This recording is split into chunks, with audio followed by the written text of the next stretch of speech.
I think there's three guys that I'm comfortable saying are three of the five best players ever. Okay. Kareem, LeBron, and MJ. JJ Redick walked straight into a storm nobody warns you about, and he didn't realize it until it hit him square in the face. Andre Iguodala locked eyes with him, leaned in, and delivered a line so clean and sharp it split the room in two. Kobe Bryant and Michael Jordan had no flaws. The moment those words landed, JJ shifted in his seat like he felt the entire mood snap against him. You could practically feel the pressure coming through the screen like heat off an oven. This wasn't friendly debate energy. This was a direct challenge. A shot aimed right at the whole LeBron is the GOAT storyline JJ always rides for. And the way JJ sat there afterward, you could tell he knew instantly that the vibe had flipped on him. Kobe had no flaws. I don't like talking about guys' flaws, but if we're talking about the greatest ever, we should be allowed to pick apart people's games. That's all I'm saying. You can't have any flaws. He immediately started scrambling for an escape route, changing definitions, dodging points, try to remix the argument like nobody would notice. He kept twisting his words, hoping he could soften the blow, but it was already too late. Everyone watching knew exactly what was happening. Andre didn't just make a statement. He drew a bright, unmistakable line across NBA history and dared anyone across it. That moment hit so hard it instantly shifted the entire conversation. JJ had no choice but to sit there and take it. And that one line didn't just spark another debate. It cracked the basketball world wide open again. Like someone pulled the pin on an argument everyone claimed they were done having. Because everybody, when they talk about the most skilled players, the same guys always get brought up. It's Kyrie, it's Kobe, maybe Kevin Durant's in there. They don't talk about LeBron. Suddenly, every fan, every analyst, every former player had something to say, because that line hit a nerve everyone keeps pretending isn't there. This is where it got really spicy. What came next showed just how divided the game still is when it comes to legacy, greatness, and what the word flawless actually means.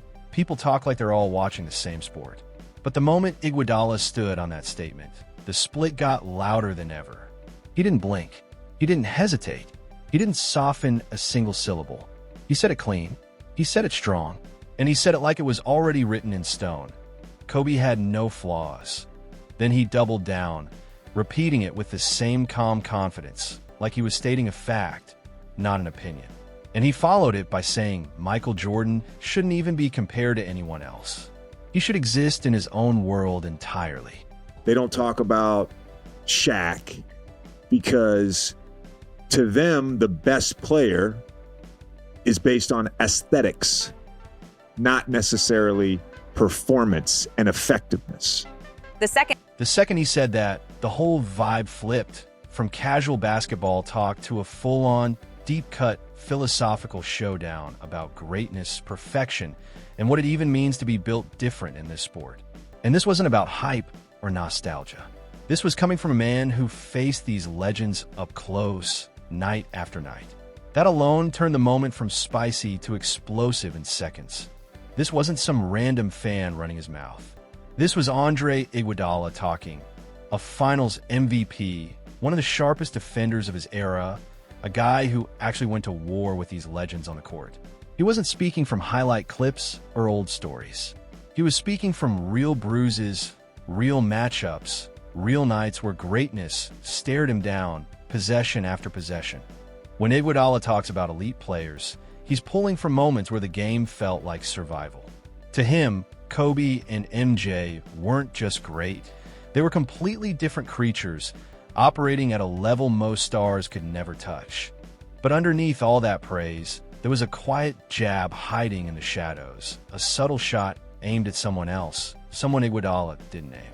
Yet everyone in the room felt it instantly. Kobe looking back at the clock. Working against Iguodala. And on the crossover, Kobe! Putting on a huge display at the end of this one. Do you think the Laker fans here are enjoying it just a little? They called him for the push-off, but on his last basket, they didn't call him for anything as he whoops. And then And trust me, JJ Redick felt that line hit him like a body shot. That's when the air tightened and the real tension kicked in.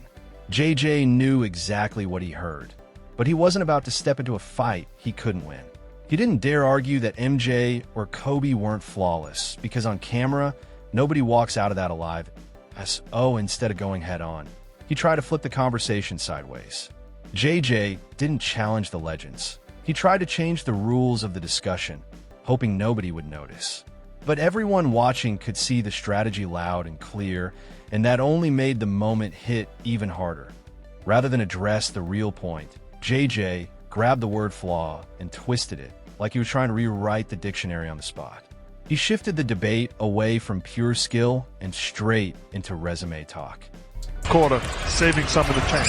James gets inside but misses it, comes up short. Here comes James ahead of the pack, goes up. Oh, he falls it ahead. The Youngest stolen by James. Keeps it alive. James drives baseline, layup, missed it. Rebound. Suddenly, he was bringing up championships, eras, longevity, advanced stats, every angle that had nothing to do with what Iguodala actually said. He tried turning the conversation into career context instead of footwork, instincts, or that cold-blooded talent you simply can't teach. Even though he kept talking in circles, everyone watching knew exactly what he was doing. He didn't have to name anyone, because the second he shifted the rules, he slid LeBron right into the conversation like he was sneaking him through a side door. JJ felt the heat from Iguodala's statement. And instead of walking straight into fire, he tried building his own shortcut around it. He knew what Iguodala meant. Everybody knew. This wasn't about trophies or longevity in the league. It was about raw skill. That natural mastery Kobe and MJ carried like second nature. And when the topic is pure talent, pure bag, pure instinct, the room knew LeBron had weak spots that couldn't be hidden. Still open. James looks for his spot. Air ball.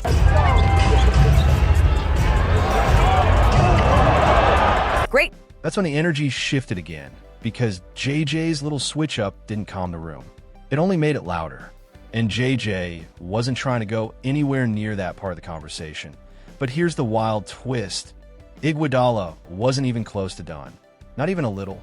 He had more heat to drop. And the next line hit even harder than his first shot. The whole room felt the pressure spike because he stepped straight into the one topic nobody ever wants to say out loud. That here's the uncomfortable truth everyone dances around. JJ was doing verbal footwork around LeBron's flaws because everyone knows they exist, even if they won't say it on camera. LeBron is great, one of the best ever. That's not the debate. But being great and being flawless are two completely different lanes. Iguodala made that crystal clear without even raising his voice, that LeBron has areas fans pretend don't exist. His free throws bounce too much. His handle is solid but not elite. His clutch moments get questioned every season because sometimes he delivers, and sometimes he doesn't. And let's be real, his shot creation leans more on strength and force than the surgical precision Kobe and MJ were famous for. Iguodala never said LeBron isn't a legend, but he did land one message that hit like a punch on the table. Look for the layup instead on the fly by LeBron. And a good look. It's in and out. Again, LeBron James misses the layup there. He's not done that a lot. He's 10 of 15 in the game. Kobe. Greatness isn't the same as perfection, and the numbers prove it every single time. Kobe was automatic from a stripe. MJ too.